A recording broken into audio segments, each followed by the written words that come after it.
चलिए देखिए, इससे पहले इंद्रधनुष पढ़ लिए थे। इंद्रधनुष कैसे निर्माण होता है बता चुके हैं। देखिए, इंद्रधनुष का जो निर्माण होता है वह वर्षा के दिनों में होता है और सूर्य के विपरीत दिशा में होता है। और ये बता चुके थे कि इंद्रधनुष का निर्माण ओनली फॉर दो केस में हो सकता है, या तो सुबह में होगा या शाम के वक्त में होगा। यदि देखिए सुबह में होगा तो सूर्य रहती है पूर्व दिशा में, तो हमेशा इंद्रधनुष का निर्माण पश्चिम दिशा में होगा। और यदि शाम में होगा तो शाम के दिनों में सूर्य रहता है पश्चिम दिशा में, तो इंद्रधनुष का निर्माण पूर्व दिशा में होगा।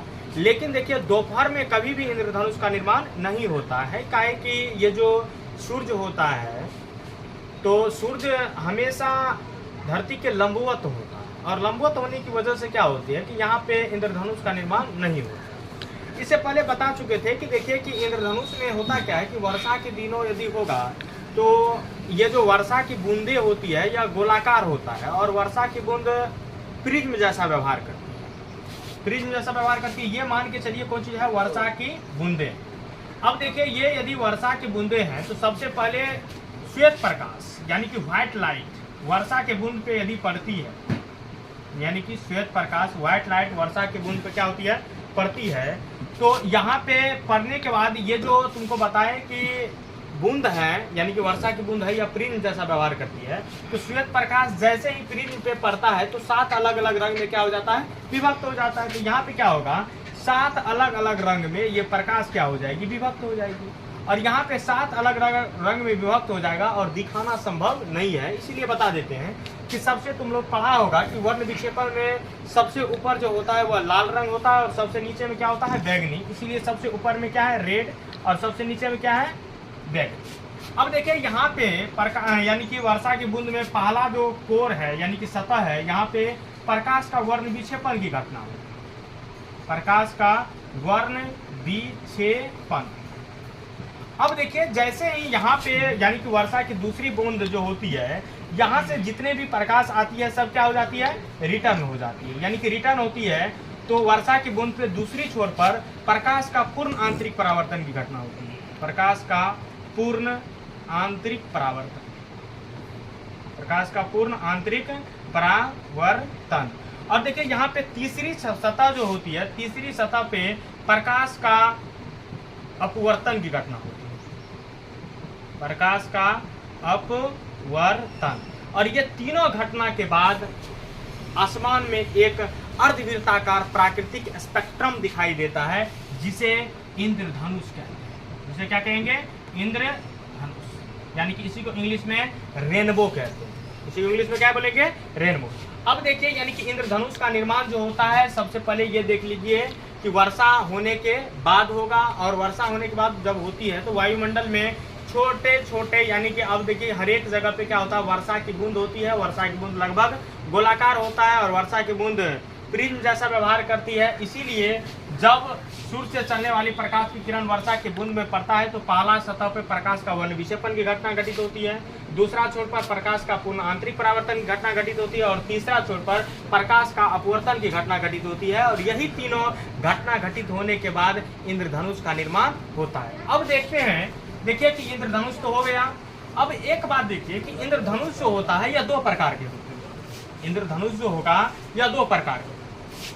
सबसे पहले ये देखिए कि इंद्रधनुष कितने प्रकार के हो गए, 2।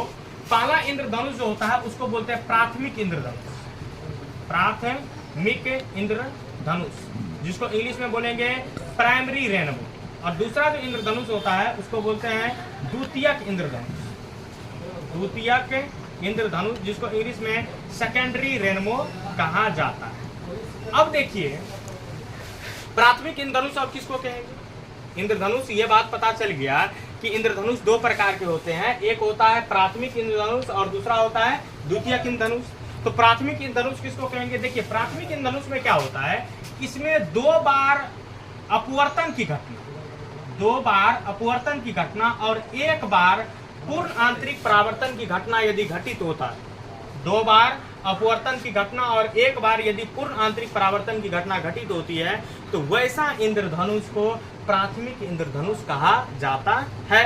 लेकिन द्वितीयक इंद्रधनुष किसको कहेंगे, इसमें क्या होता है कि इसमें 2 बार अपवर्तन की घटना और 2 बार पूर्ण आंतरिक परावर्तन की घटना घटित होती है। द्वितीयक इंद्रधनुष में 2 बार अपवर्तन की घटना और 2 बार पूर्ण आंतरिक परावर्तन की घटना यदि घटित होगी तो इसको बोलेंगे द्वितीयक इंद्रधनुष। देखिए प्राथमिक इंद्रधनुष किसको कहेंगे, जिसमें 2 बार अपवर्तन की घटना और 1 बार पूर्ण आंतरिक परावर्तन की घटना घटित होगी तो उसको प्राथमिक इंद्रधनुष, और द्वितीयक इंद्रधनुष जिसमें 2 बार अपवर्तन और 1 बार पूर्ण आंतरिक परावर्तन की घटना घटित होगी उसको द्वितीयक इंद्रधनुष कहेंगे। देखो क्या होता है कि यह प्राथमिक इंद्रधनुष का यदि निर्माण होगा तो इंद्रधनुष में सबसे ऊपर में लाल रंग होगा और सबसे नीचे में बैगनी रंग होगा। देखिए सबसे ऊपर में कौन रंग होगा, लाल रंग, और सबसे नीचे में बैगनी रंग। तो जब इंद्रधनुष का निर्माण होता है और सबसे ऊपर में लाल रंग आपको दिखता है और सबसे नीचे में यदि बैगनी रंग दिखता है तो समझ जाइए कि यह कौन इंद्रधनुष का निर्माण हुआ है, प्राथमिक इंद्रधनुष का। लेकिन द्वितीयक इंद्रधनुष में क्या होता है कि सबसे ऊपर में बैगनी रंग होता है। द्वितीयक इंद्रधनुष में सबसे ऊपर में बैगनी रंग होता है और सबसे नीचे में लाल रंग होता है। देखिए यानी कि प्राथमिक इंद्रधनुष में सबसे ऊपर में लाल रंग और सबसे नीचे में बैगनी रंग, और द्वितीयक इंद्रधनुष में सबसे ऊपर में बैगनी रंग और सबसे नीचे में लाल रंग। तो आप समझ जाइए कि वह कौन इंद्रधनुष है, द्वितीयक इंद्रधनुष। और देखते हैं प्राथमिक इंद्रधनुष में आप लोग दर्शन कोण पढ़े होंगे, भी जानेंगे। यह जो दर्शन कोण होता है तो जो यह प्राथमिक इंद्रधनुष है इसका दर्शन कोण 2 डिग्री होता है। प्राथमिक इंद्रधनुष का दर्शन कोण 2 डिग्री होता है और द्वितीयक इंद्रधनुष का दर्शन कोण 3 डिग्री होता है। प्राथमिक इंद्रधनुष का दर्शन कोण कितना डिग्री होगा, 2 डिग्री, और द्वितीयक इंद्रधनुष का दर्शन कोण कितना डिग्री होगा, 3 डिग्री। और देखो क्या होता है कि जो प्राथमिक इंद्रधनुष होगा उसका जो चौड़ाई होता है वह कम होता है। प्राथमिक इंद्रधनुष जो बनता है तो उसका जो अर्धवृत्ताकार बनती है तो उसकी चौड़ाई क्या हो जाएगी, कम। यदि देखिए कि जिस इंद्रधनुष का चौड़ाई क्या होगा, कम, तो यह क्या होता है, प्राथमिक